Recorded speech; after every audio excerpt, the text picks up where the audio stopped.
Assalamualaikum warahmatullahi wabarakatuh. Jumpa kembali dengan Pak Aziz Effendi. Kali ini kita akan melanjutkan pembahasan soal-soal prediksi ujian sekolah matematika SMP. Mengingatkan untuk adik-adik yang baru bergabung di channel ini, silakan diklik tombol subscribe warna merah, kemudian dinyalakan loncengnya agar kalian tidak ketinggalan video-video selanjutnya. Langsung saja kita ke soal. Sebuah galon dipasang pada dispenser. Terdapat dua aliran pada dispenser, yaitu air panas dan air dingin. Jika pada aliran panas mengeluarkan debit 20 cm pangkat 3 per sekon, sekon itu detik ya, debit adalah kecepatan ini mengeluarkan air. Kemudian pada aliran air dingin 25 cm pangkat 3 per sekon atau per detik. Intan ingin minum air dingin. Nah, ini pertanyaannya adalah air dingin dengan mengalirkan air pada dispenser selama 12 detik pada sebuah gelas. Volume air yang diminum Intan adalah titik-titik. Jadi untuk mencari volume itu rumusnya adalah debit air ini, saya tulis ya, debit dikali waktu.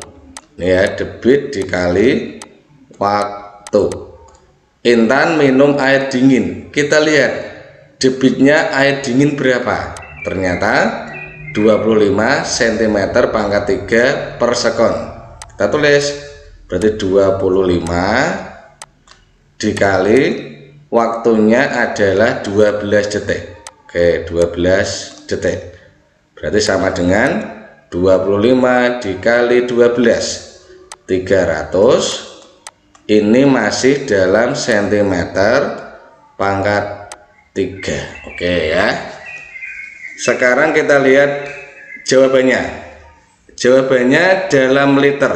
Ingat, liter itu sama dengan desimeter di pangkat 3. Jadi 300 cm pangkat 3 kita rubah ke dalam desimeter pangkat 3. Ingat anak tangga ya, seperti ini ya. Oke, ini pelajaran SD. Masih ingat ya? Kalau di sini cm pangkat 3, di atasnya ini desimeter pangkat 3. Jadi naik satu tangga. Karena pangkat 3 naik satu tangga dibagi 1000 ya. Jadi ini sama dengan 300 dibagi 1000, 0,3 desimeter pangkat 3. Karena desimeter pangkat 3 ini sudah dalam liter ya. Desimeter pangkat 3 sama dengan liter. Jadi jawabannya adalah B. Mudah sekali. Soal selanjutnya, diketahui himpunan K anggotanya adalah 0, 1, 2, 3, 4, 6, dan 7. Kemudian himpunan L sama dengan 1, 3, 5, 7, 9, 11, dan 13. Pertanyaannya, hasil K dikurangi L adalah titik-titik. Oke adik-adik, meskipun di sini pertanyaannya K dikurangi L, tapi nanti saya akan membahas operasi himpunan yang lain. Untuk mudahnya, langkah pertama kita buat diagram Venn. Oke, yang kiri adalah K, kemudian yang kanan adalah L. Sekarang kita tulis K himpunannya ini, L himpunannya ini. Yang paling mudah itu ini, yang tengah ini ya, irisan K dan L. Irisan adalah di antara K dan L ini yang sama. Kita lihat 1 di sini ada sama, kemudian 3 ada, 5 tidak ada ya, kemudian 7 di sini ada. Jadi di antara K dan L yang sama itu 3, maaf 1 dulu ya, 1 dan 7 ini ya, 1, 3, dan 7. Kemudian K, karena K anggotanya 0, 1, 2, 3, 4, 6, dan 7. Di sini sudah ada 1, 3, 7. K tinggal 0, 1 sudah, 2, 3 sudah ada, 4, dan 6. Oke. Kemudian yang L, selain 137 di kanan, berarti 5, 9, 11, dan 13. Oke, di sini pertanyaannya K dikurangi L. K dikurangi L adalah anggota K yang bukan L. Berarti di sini ya, K min L ini hanya K. Oke, K dikurangi L sama dengan hanya K, anggota K yang bukan L. Jadi 0, 2, 4, dan 6. Oke, berarti 0, 2, 4, dan 6. Sudah ketemu ya? Jawabannya adalah C.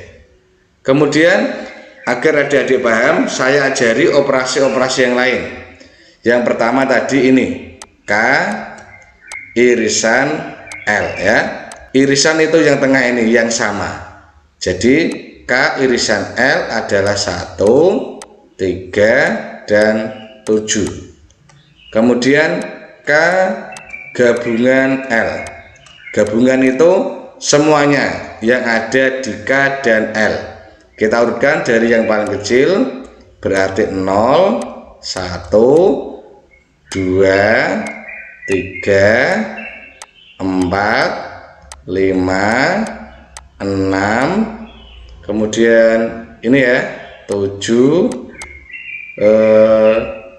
9, 11, dan 13. Berarti oke. Semuanya ini ya yang ada di lingkaran K dan L digabung yang sama dihitung 1. Oke adik-adik, itu yang sering keluar. Jadi karena pertanyaannya adalah K dikurangi L, maka jawabannya adalah C. Soal selanjutnya, di suatu posyandu terdapat 35 balita. Dari data tersebut 28 balita telah diimunisasi polio, 25 telah diimunisasi campak, dan 19 balita telah diimunisasi keduanya. Pertanyaannya, banyak balita yang belum diimunisasi polio maupun campak adalah titik-titik. Oke, langkah pertama yang mudah kita buat ini diagram Venn. Kemudian yang kiri kita misalkan ini adalah jumlah bayi yang sudah diimunisasi polio P. Kemudian yang kanan sudah diimunisasi campak, kita misalkan C. Yang paling mudah, langkah pertama kita tentukan ini. Banyak anak atau bayi yang diimunisasi keduanya. Diketahui apa belum? Kita lihat. 19 balita telah diimunisasi keduanya. Berarti diketahui ya. Di sini 19. Berarti sudah diimunisasi campak maupun polio sejumlah 19. Kalau ini sudah ketemu ya mudah, kita tinggal baca soalnya. Ini 28 balita telah diimunisasi polio. Karena di dalam lingkaran polio jumlahnya 28 ya, 28 sudah diimunisasi polio. Di tengah ini sudah ada 19, maka yang hanya P ya 28 dikurangi 19 ya, sama dengan 9. Saya besarkan ya. Jumlah di dalam P adalah 28, di sini di tengah 19, maka yang hanya P 9. Jumlahnya tetap 28. Kemudian yang campak 25. Karena yang tengah sudah ada 19, maka yang hanya campak ya 25 dikurangi 19 sama dengan 6. Saya besarkan ya. Yang hanya campak hanya 6 balita.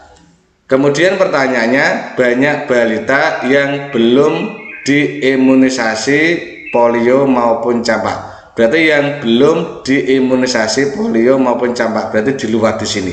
Ini berapa? Oke, kita lihat jumlah semuanya adalah 35.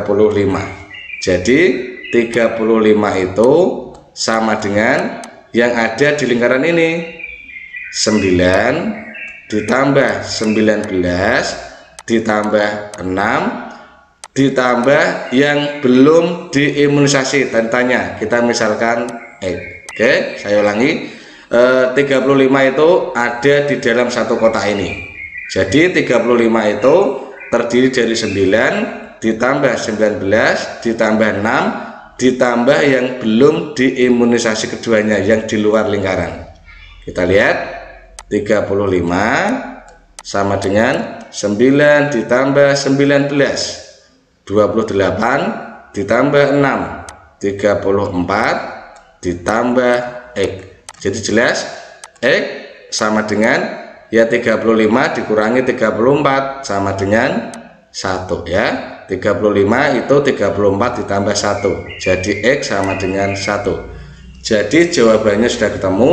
Banyak balita yang belum diimunisasi polio maupun campak adalah 1 balita di luar lingkaran ya. Jawabannya adalah A. Perhatikan pernyataan berikut. Terdapat 4 pernyataan. Pernyataan yang benar adalah titik-titik. Untuk mempermudah, kita kalikan yang kanan agar ketemu yang kiri. Pernyataan yang pertama, berarti 2X plus 3 dikali 2X min 3, kita jabarkan 2X, kita kalikan yang kanan ini 2X min 3, kemudian ini plus 3, kita kalikan 2X min 3, 2X kita kalikan 2X min 3, dan plus 3 kita kalikan 2X min 3. Ini sama dengan 2X dikali 2X berarti 4X kuadrat, 2X dikali min 3 min 6X, 3 dikali 2X plus 6X, 3 dikali min 3 berarti min 9, min 6X ditambah 6X berarti 0, tersisa 4X kuadrat min 9. Jadi pernyataan nomor 1 bernilai benar. Kemudian pernyataan yang kedua sini ya, sama dengan langkah pertama, kita kalikan ini 2X dengan X plus 1, kemudian min 3 kita kalikan dengan X plus 1. 2X dikali X berarti 2X kuadrat, 2X dikali plus 1 plus 2X min 3 dikali X min 3X min 3 dikali plus 1 berarti min 3. Jadi 2X kuadrat plus 2X min 3X tersisa min X, ini min 3. Apakah sama dengan pernyataan 2? Berbeda ya, karena di sini plus X, di sini min X. Jadi pernyataan kedua bernilai salah. Kemudian pernyataan yang ketiga, sama langkahnya, X plus 3 dikali X min 2 berarti X, kita kalikan X min 2, kemudian plus 3 kita kalikan X min 2, kita uraikan. X dikali X berarti X kuadrat, X dikali min 2 min 2X plus 3 dikali X plus 3X, kemudian 3 dikali min 2 min 6. Jadi X kuadrat min 2 ditambah 3X, maaf min 2X ditambah 3X berarti plus X min 6. Apakah sama dengan pernyataan? X kuadrat plus X min 6. Jadi 3 sama bernilai benar. Kemudian yang keempat, kita jabarkan lagi. X min 5 dikali X plus 1 berarti X dikali X plus 1, kemudian min 5 dikali X plus 1. X dikali X kuadrat, X dikali plus 1 berarti plus X, min 5 dikali X berarti min 5X, min 5 dikali plus 1 berarti min 5, berarti X kuadrat plus X min 5X min 4X min 5. Apakah sama dengan pernyataan? Salah ya. Di sini plus 4X, hasil perkaliannya min 4X. Jadi pernyataan 4 bernilai salah. Jadi pernyataan yang benar adalah 1 dan 3. Jawabannya adalah B.